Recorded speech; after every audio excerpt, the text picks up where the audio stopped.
Assalamualaikum warahmatullahi wabarakatuh. Perkenalkan, kami dari tim PBLIS 26 dengan proyek yang berjudul Aplikasi Web MBKM jurusan Teknik Informatika yang beranggotakan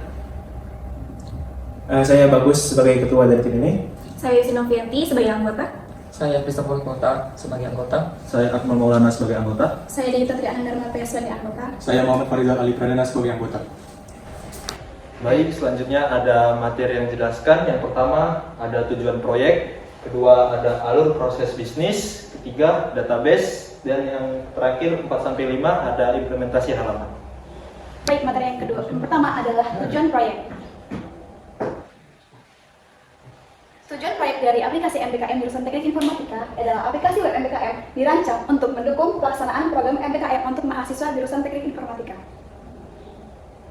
Nah, sebelum adanya web ini, pengajuan kegiatan program MBKM dilakukan secara form, dan setelah adanya proyek ini akan dilakukan secara menggunakan website.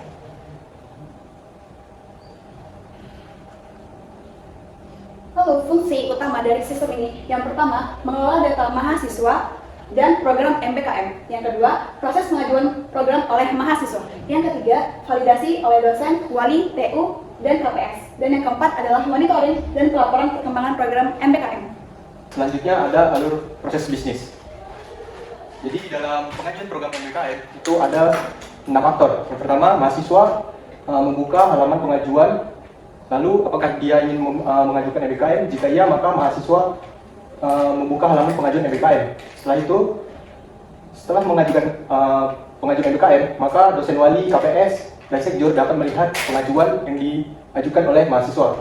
Setelah mengajukan MBKM, tata usaha bisa merekam data pendaftarnya siapa saja, lalu mereview formulir pendaftarannya apakah lengkap atau tidak. Jika iya, maka tim KPS atau Prodi akan mengusulkan nama dosen. Jika tidak, maka mahasiswa akan memperbarui data pengiriman formulirnya. Lalu jika tim Prodi sudah mengusulkan nama dosen, maka sekjur akan menugaskan dosen pembimbing. Setelah itu, mahasiswa bisa menjalankan program MBKM-nya, dan mahasiswa bisa mengisi logbook dari kegiatan MBKM-nya. Lalu dosen pembimbing bisa memantau atau melihat kegiatan MBKM dari mahasiswanya. Setelah itu, dosen pembimbing memberikan nilai dan selesai. Selanjutnya masih alur proses bisnis dari tahap pengajuan, yaitu mahasiswa mengajukan MBKM, lalu mahasiswa mengisi form, TU mereview, lalu apakah ada revisi. Jika ada, maka mahasiswa mengulangnya dan memperbarui dokumennya, lalu sekjur akan mengassign wali dosennya.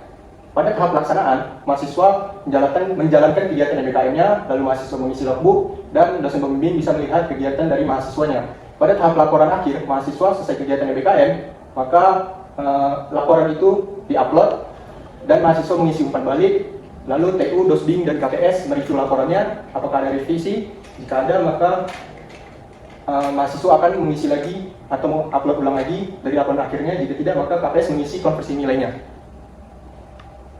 Oke, selanjutnya database yang kita gunakan untuk program ini.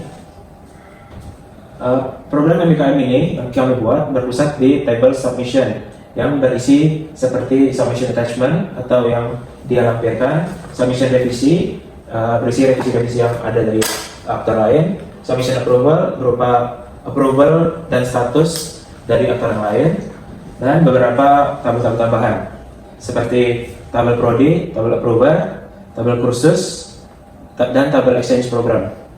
Selanjutnya untuk tabel akses dan menu akses itu digunakan untuk sebagai navigasi dari web kita, karena kita menggunakan breadcrumbs yang berarti ada menu di dalam submenu.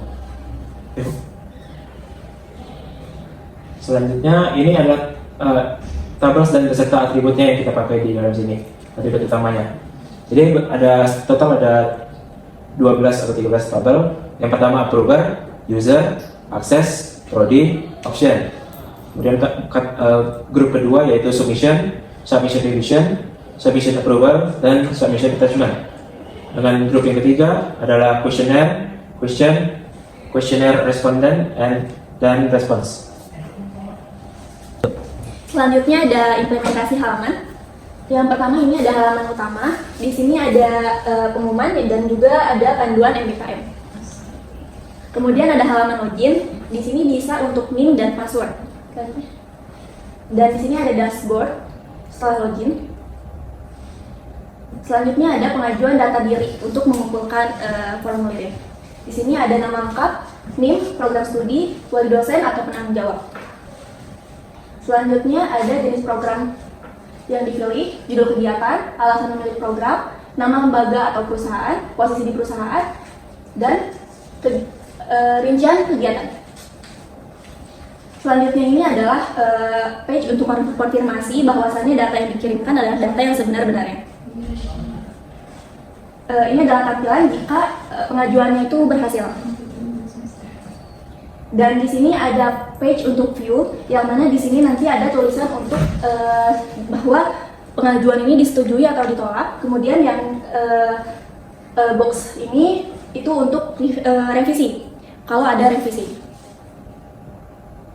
Dan selanjutnya ini ada penghapusan. Di sini ada modal untuk konfirmasi penghapusan. Selanjutnya ada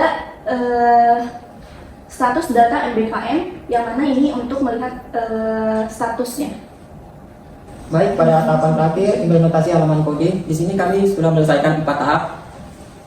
Yang pertama, formulir pengajuan tahap 1. Di sini kita dapat mengisi nama lengkap, program studi, NIM, dan wali dosen atau penanggung jawab. Setelah itu, pada formulir pengajuan tahap kedua, di sini kita dapat mengisi kembali jenis program merdeka, judul kegiatan, alasan memilih program, nama lembaga, mitra atau perusahaan, terus posisi di perusahaan, dan rincian kegiatan. Setelah itu, setelah kita dapat mengisi semua, kita submit. Dan yang terakhir, kita dapat melihat data pengajuan yang telah kita isi. Baik, sekian presentasi dari kami. Terima kasih. Wassalamualaikum warahmatullahi wabarakatuh.